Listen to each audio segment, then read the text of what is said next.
Assalamualaikum warahmatullahi wabarakatuh. Bismillahirrahmanirrahim. Alhamdulillah wa syukurillah wa la haula wa la quwwata illa billahil aliyil azim. Amma ba'd.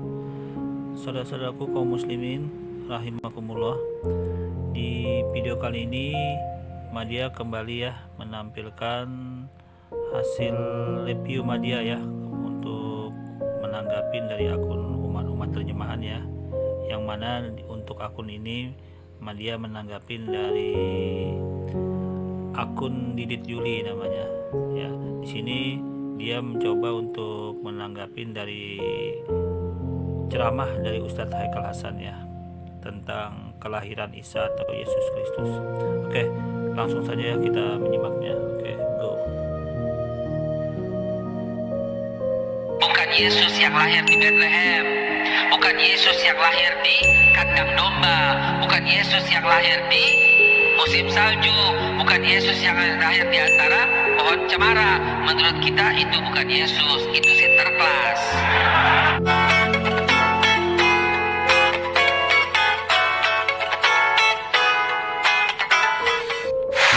Shalom saudaraku, berjumpa lagi dengan saya Didit Yuli. Kali ini saya sedang liburan di pantai, tapi saya tidak sendirian. Nah, ini ada teman saya. Halo Bapak Pendeta Yohan. Siap.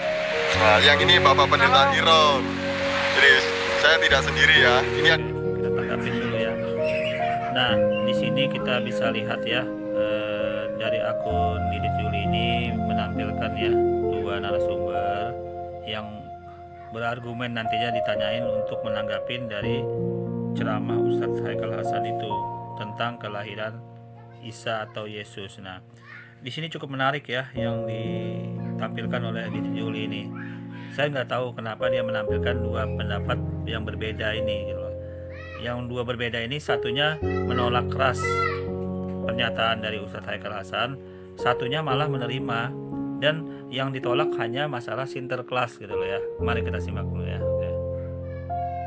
adalah teman-teman saya, teman satu kampung saya dulu, teman bermain juga yang sekarang sudah sama-sama menjadi hamba Tuhan dan melayani di denominasi gereja masing-masing. Jadi meskipun denominasi gerejanya beda, kita masih tetap berteman. Ya. Oke, jadi gini ya, ada Ustadz ini, bagi saya ini lucu.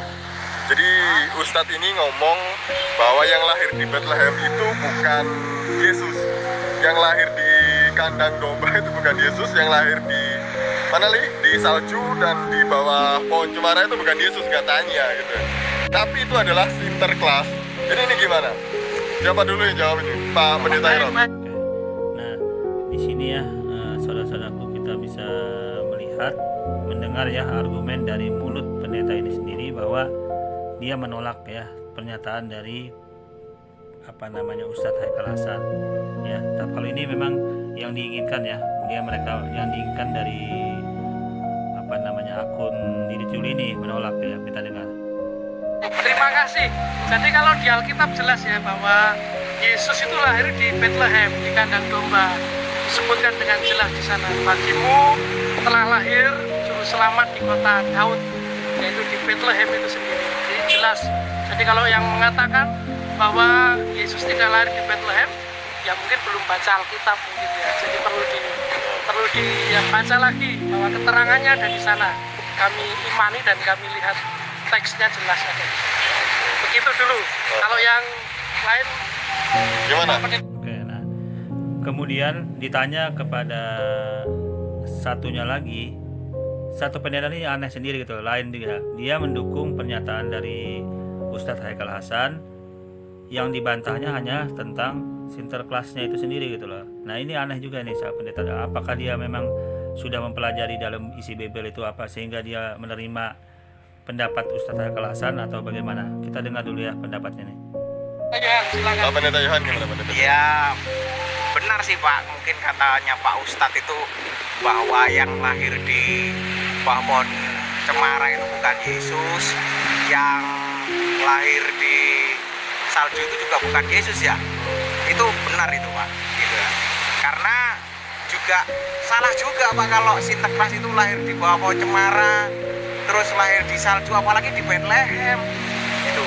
Jadi bapak yang bilang bahwa yang lahir di sana bukan Yesus itu benar kata, tapi kalau Sinterklas itu juga salah Pak gitu. Ya kan? Jadi dua pendeta ini ternyata yang ditampilkan oleh akun Didit Yuli dua berbeda ya. Ya, jadi dalam posisi ini di ajaran mereka sendiri pun ternyata berbicara tentang kelahiran, tempat lahir Yesus ya, pada musim apa itu mereka berbeda-beda pendapatnya. Jadi dalam hal ini ternyata sudah kita bisa ambil poin-poinnya ya. Di antara mereka pun berbeda-beda. Di antara para pendeta itu mengenai kelahiran Yesus, apalagi agama di luar mereka gitu loh, termasuk dari Ustadz itu gitu loh. Tapi dalam hal ini intinya mereka mendukung, salah satunya mendukung pernyataan dari Ustadz Haikal Hasan mengenai Yesus itu tidak mungkin lahir seperti yang disampaikan oleh Ustadz Haikal Hasan itu gitu loh. Ya, ini didukung oleh pendeta ini gitu loh, kita dengar. Tuh, masalahnya itu. Jadi gimana kalau menurut Pak Pendeta Didit? Monggo. Kok nggak dijawab ini? Ya salah gitu loh. Artinya bahwa yang lahir itu bukan Yesus itu benar. Tetapi yang lahir itu Sinterklas juga itu salah. Kita ulang ya. Yang lahir yang bukan Yesus itu benar bilangnya. Berarti bukan Yesus yang lahir pada saat yang disampaikan Ustadz Haikal Hasan itu benar. Berarti dia mendukung pernyataan dari Ustadz Haikal Hasan bahwa tidak mungkin yang lain Yesus yang lahir itu lain Isa atau Yesus yang lahir pada yang disampaikan Ustadz Haikal Hasan. Ini sudah cukup jelas ya, dan dibenarkan juga oleh pendeta ini gitu loh, Ustadznya. Jadi ada dua pemahaman yang berbeda ini kita dengar. Harus banyak belajar. Harus banyak belajar ya. Harus banyak belajar. Oke. Sekarang giliran saya. Jadi dua orang ya yang berbeda analis. Tapi kalau untuk dari Didit Yuli ini langsung mengikuti poin pendeta yang pertama ini kalau mau Didit Yuli. Jadi saya menanggapi Ustadz Haikal Hasan tadi. Kalau saran dari Pak Pendeta Iron harus melihat kitab, baca. Tadi dari Pak Pendeta Iron tadi itu bilang kalau ada salahnya juga ada benernya. Jadi sudah cukup jelas lah keluar dari mulut Didit Yuli ini pun sendiri bahwa ada salahnya, ada benarnya. Jadi dalam posisi ini nggak salah juga dong Ustadz Haikal Hasan, walaupun sebagian menolak, walaupun sebagian menerima. Jadi sudah cukup jelas ya, di ajaran dia sendiri pun itu benar, ada yang mendukung Ustadz Haikal Hasan, ada yang tidak ya. Ini dari terlontar juga dari mulut Didit Yuli ya, kita dengar. Lahir di Bethlehem dan kandang itu pasti Yesus, karena Alkitab mengatakan demikian gitu. Nah, yang lahir di salju dan di bawah pohon ceramah itu yang di Jepara yang bukan juga gitu. Tapi kalau Sinterklas, masa iya sih Sinterklas lahirnya di Bethlehem gitu. Padahal ini adalah cerita rakyat. Kalau di Afrika, di Jerman, di Belanda, di Amerika sebenarnya kalau Sinterklas ini adalah lebih kepada cerita rakyat. Nah, misalnya di Belanda ini Sinterklas punya teman namanya Pit Hitam. Nah, di Indonesia ada daerah khusus yang punya tradisi seperti ini di hari-hari Natal gitu ya. Jadi itu yang mereka lakukan gitu. Setahu saya di Sulawesi Utara. Jadi mereka melakukan itu. Pit Hitam itu adalah sahabatnya Sinterklas yang suka memukul anak-anak nakal, kemudian culik. Nah, itu yang di Belanda salah satunya. Tapi Sinterklas ini sebenarnya ada kisah nyatanya juga. Pada abad ketiga ada seorang santo yang bernama Santo Nikolaus. Jadi dia juga uskup juga, orang yang sangat baik hati yang suka memberi kepada orang-orang miskin, kepada jemaahnya. Nah, kebaikan hati dari Santo Nikolaus ini tadi itulah yang akhirnya dipakai oleh gereja, kemudian menjadi tradisi orang Kristen, menjadi Sinterklas atau Santa Claus, yang kalau hari Natal itu biasanya ada yang baju merah atau baju. Kita langsung tanggapin ya. Ya ternyata di dalam kitab suci mereka masalah Sinterklas kan nggak ada dalam posisi ini ya. Tidak ada dia keluarkan ya dari Mas Didit ini menjelaskan di dalam Bible ya, dalam isi kitab mereka. Dalam posisi ini kan justru hitan yang ada di Bible mereka dikatakan budaya, kan aneh. Hitan bersunat itu kan dikatakan budaya. Terus patung-patung itu budaya. Ya, dari aja yang anehnya di situ. Justru yang di dalam kitab suci mereka itu ajaran yang betul-betul sangat penting. ajaran yang sangat pokok di ajaran mereka berhitan bersunat itu malah dikatakan budaya orang Yahudi, kan aneh gitu. Seperti itu yang kita Oke, kita langsung saja ya kita lihat ya.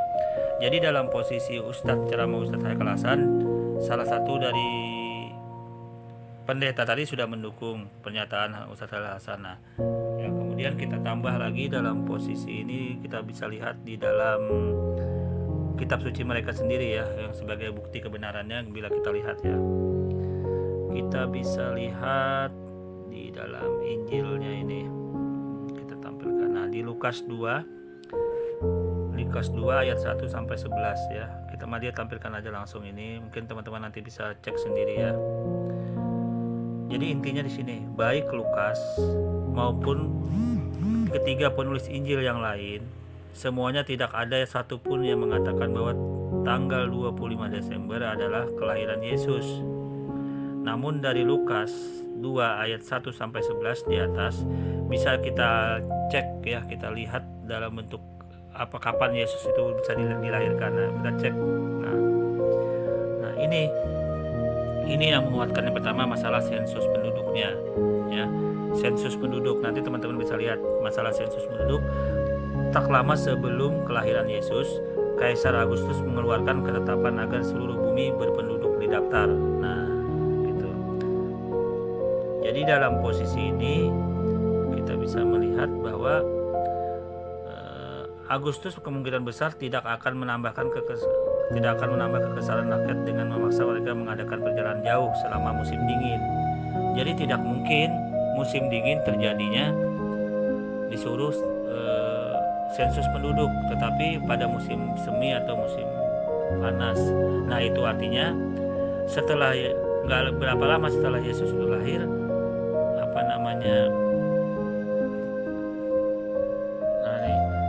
artinya kelahiran Yesus ya tidak mungkin terjadi pada bulan Desember yang merupakan musim dingin gitu loh. Setelah kelahiran Yesus baru terjadinya sensus penduduk itu. Jadi sudah musim panas.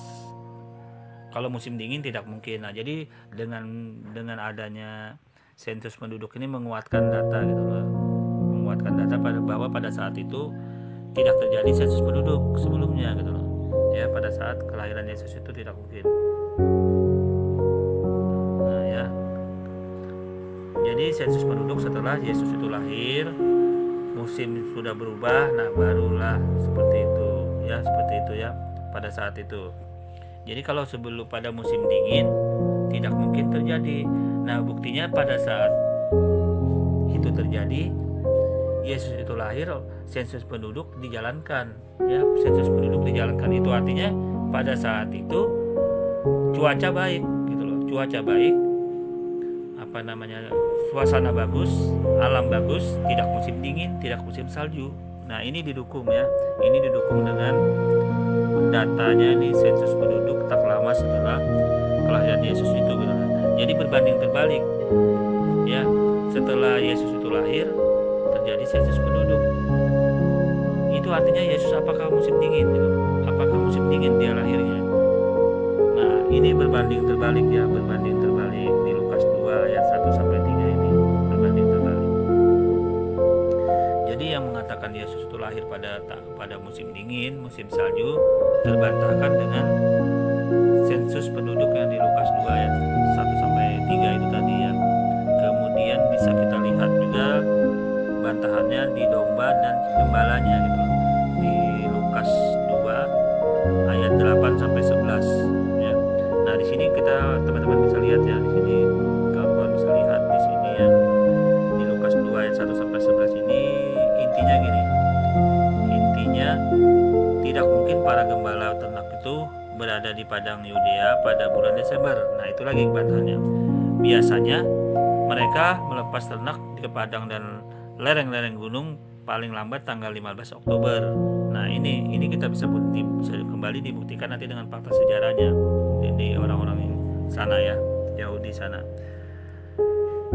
Jadi pada tanggal 15 Oktober ternak dan tersebut sudah dimasukkan ke kandangnya untuk menghindari hujan dan hawa dingin yang menggigil. Nah, jadi pada saat itu sudah jelas mulai tanggal 15 Oktober. Nah, ya. Nah, ini didukung dengan Esra 10 ayat 9 ya. Nah, kita lanjut Esra 10 ayat 13. Jadi intinya gimana? Intinya poinnya adalah ayat di atas menjelaskan bahwa bila musim dingin tiba, tidak mungkin ada gembala dan ternak berada di padang terbuka, terlebih pada malam hari. Nah, ini didukung dengan ayat yang mendukungnya ini tadi di Lukas 2 ayat 1 sampai 11 didukung. Nah, kalau begitu berarti Yesus tidak lahir pada musim dingin, pada musim salju tidak lahir, karena di ayat di Lukas 2 ayat 1 sampai 11 bertentangan kalau itu dikatakan musim dingin, musim salju ya. Oke, jadi intinya kalau lari ke Al-Qur'an sudah cukup jelas.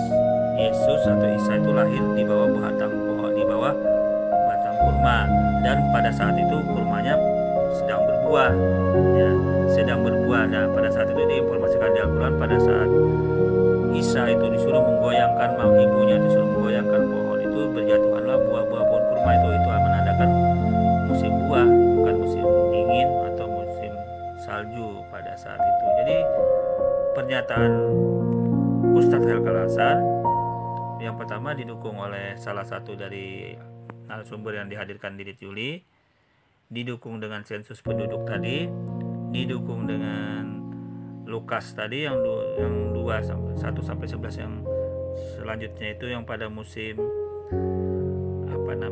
gembala itu ada berkeliaran ya, dilihat itu gembala, berarti muncul bahwa pada saat itu tidak mungkin musim salju kalau gembala itu berkeliaran di luar gitu loh dengan hewan-hewannya. Nah, dari intinya di dalam posisi itu sudah cukup jelas.